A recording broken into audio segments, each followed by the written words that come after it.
नमस्कार। आज की वीडियो में बात करेंगे भाषा। तो आइए शुरू करते हैं आज की वीडियो। भाषा।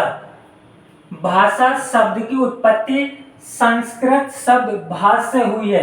तो यह एग्जाम में आ चुका है कि भाषा शब्द की उत्पत्ति किस शब्द से हुई है। तो संस्कृत शब्द है भाष से हुई है, इस बात का ध्यान रखना। भाषा विचारों का माध्यम है जिसके द्वारा हम अपने विचारों को बोलकर एवं सुनकर प्रकट करते हैं।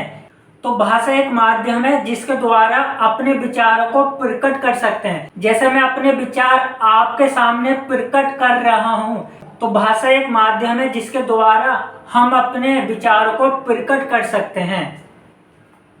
भाषा अर्जित संपत्ति है जो समाज से प्राप्त होती है, यानी भाषा समाज से प्राप्त होती है, एक अर्जित संपत्ति है। भाषा कठिन से सरल होती है, यानी भाषा शुरू में कठिन होती है, बात को सरल हो जाती है। भाषा परिवर्तनशील एवं अदृश्य होती है, यानी भाषा में परिवर्तन कर सकते हैं, आप भाषा को नहीं देख सकते, यानी भाषा अदृश्य होती है। भाषा का सीखने का क्रम ट्रिक से याद कर लेना। सुबह पली, से सुनना, बो से बोलना, पै से पढ़ना, ली से लिखना। तो ये भाषा का सीखने का क्रम है, ठीक से याद कर लेना। सुनना, बोलना, पढ़ना, लिखना। ये एग्जाम में आ चुका है। भाषा के 3 अंग या इकाई, पहला वर्ण, दूसरा शब्द, तीसरा वाक्य होता है। भाषा के 2 प्रकार होते हैं, पहला मौखिक भाषा, दूसरा लिखित भाषा। मौखिक भाषा जो होती है अस्थायी होती है। मौखिक भाषा की मूल इकाई ध्वनि होती है और लिखित भाषा स्थायी होती है, परमानेंट होती है। और लिखित भाषा की मूल इकाई वर्ण होती है। नोट करके लिखाना ना, गाड़ी का हॉर्न और यातायात संकेत आदि सांकेतिक भाषा होती है। भाषा की सबसे छोटी मौखिक इकाई ध्वनि होती है। भाषा की सबसे छोटी लिखित इकाई वर्ण होती है। अर्थ अनुसार भाषा की सबसे छोटी इकाई शब्द होती है। व्याकरण या भाव अनुसार भाषा की सबसे छोटी इकाई वाक्य होती है। भाषा की सबसे छोटी मूल इकाई वर्ण होती है। अगर ना तो मौखिक और ना लिखित रूप में पूछा जाता है, केवल ये पूछा जाता है भाषा की सबसे छोटी मूल इकाई क्या होती है, तो वर्ण को टिक करना, तो वर्ण होती है।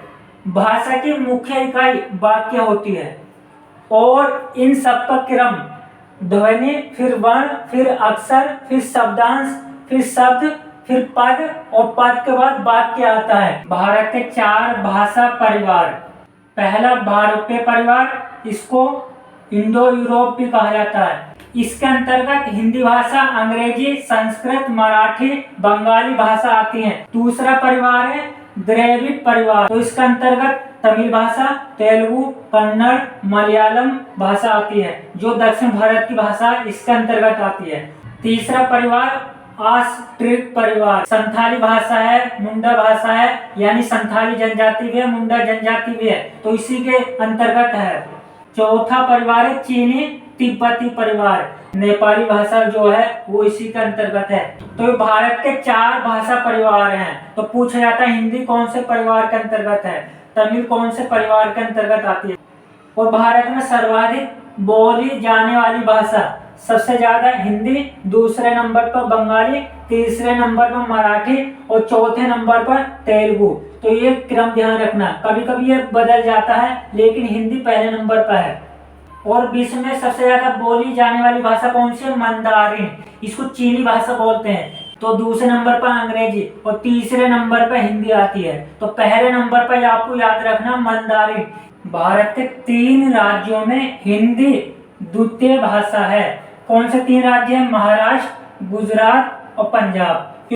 क्योंकि इन तीनों राज्यों में प्रथम भाषा महाराष्ट्र में मराठी, गुजरात में गुजराती और पंजाब में पंजाबी है, यानी तीनों राज्य में प्रथम भाषा अपने राज्यों के नाम पर है। इस तरह से याद कर लेना। यूपी की द्वितीय राजभाषा उर्दू है। इसको कब दर्जा मिला, 1989 में, यानी 1989 में यूपी में उर्दू को द्वितीय राजभाषा का दर्जा प्राप्त हुआ। ये कई बार पूछा गया है, उर्दू को यूपी में द्वितीय राजभाषा का दर्जा कब मिला? 1989 में। 1989 में। भारत की 6 शास्त्रीय भाषा यानी क्लासिकल लैंग्वेज तमिल, संस्कृत, कन्नड़, तेलुगु, मलयालम और ओडिया, 2014 में इसको दर्जा मिला था और भारत की 6ठी शास्त्रीय भाषा बनी। तो भारत की पहली शास्त्रीय यानी क्लासिकल लैंग्वेज कौन सी है? तमिल। 2004 में इसे दर्जा मिला। और ठीक से याद कर लें, तस कते मऊ, तैसे तमिल, सैसे संस्कृत, कैसे कन्नड़, तैसे तेलुगु, मैसे मलयालम, उसे उड़िया यानी ओडिया। इस तरह से भाषा का प्रावधान संविधान में दिया है, यानी विभाग 17 है राजभाषा से संबंधित।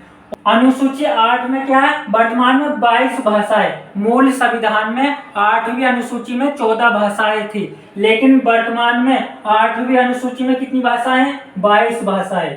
अनुच्छेद 343 से 351 तक राजभाषा से जुड़े अनुच्छेद हैं। 343 से लेकर 351 तक कुछ अनुच्छेद याद रखना जो एग्जाम में आते हैं। अनुच्छेद 343 में क्या है? संघ की राजभाषा हिंदी और लिपि देवनागरी होगी। ये याद रखना अनुच्छेद 343 में क्या, कई बार पूछा गया है एग्जाम में। अनुच्छेद 350 प्राथमिक शिक्षा मातृभाषा में होगी। अनुच्छेद 351 में क्या है? हिंदी भाषा का विकास और प्रचार, ये 351 में है। तो इस तरह से आपको ये 3 अनुच्छेद याद रखना कम से कम, राजभाषा से जुड़े हैं। मूल संविधान में 8वीं अनुसूची में 14 भाषाएं थी, लेकिन 3 संशोधन करके 8 नई भाषाएं जोड़ी गई थी, जिससे वर्तमान में 14 + 8 = 22 भाषाएं हो गई हैं। यानी कि भारत के संविधान में 8वीं अनुसूची में वर्तमान में 22 भाषाएं हैं। मूल संविधान में कितनी भाषाएं थी? 14। मूल संविधान का मतलब है जब भारत का संविधान लागू हुआ। भारत का संविधान कब लागू हुआ था? 26 जनवरी 1950 को। तो 1950 के समय भारत के संविधान में 8वीं अनुसूची में 14 भाषाएं थी। 3 संशोधन करके ये 8 भाषाएं बाद को जोड़ी गई, जिससे वर्तमान में 22 भाषाएं हो गई है। तो कौन से वो 3 संशोधन है?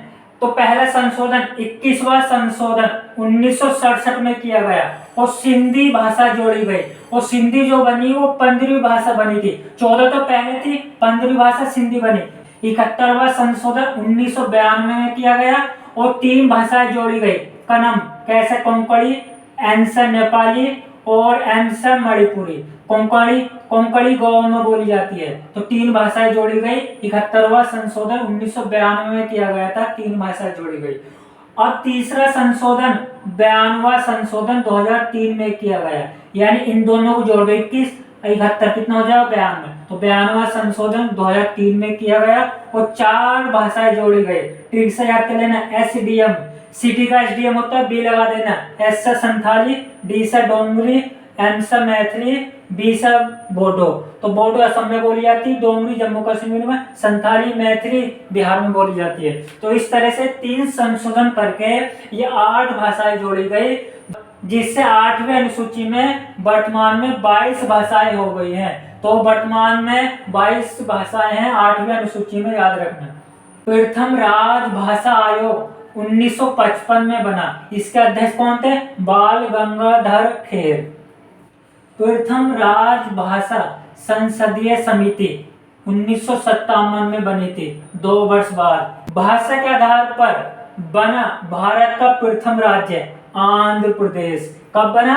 1 अक्टूबर 1953 को इसका गठन हुआ था। तो याद रखना, भाषा के आधार पर पहला राज्य कौन सा है? आंध्र प्रदेश। आंध्र प्रदेश राज्य जो है ये मद्रास राज्य से अलग होकर बना था। पोट्टी श्री रामुलु ने अनशन शुरू किया था इसी के लिए, आंध्र प्रदेश राज्य के लिए, तब जाकर ये आंध्र प्रदेश राज्य बना था। भारत के 10 हिंदी क्षेत्र राज्य है, तो 10 में एक केंद्र शासित राज्य है, ध्यान रखना, दिल्ली। फिर UP, UK Uttarakhand, HP Himachal Pradesh, MP Chhattisgarh, Jharkhand, Bihar, Rajasthan, Haryana. तो ये 10 राज्य हैं जो हिंदी क्षेत्र के हैं। तो इस तरह से भाषा का टॉपिक समाप्त हुआ। भाषा से जितनी जुड़ी जानकारी थी ये सब मैंने आज की वीडियो में बताई। तो मिलते हैं अगली वीडियो में। नमस्कार, धन्यवाद।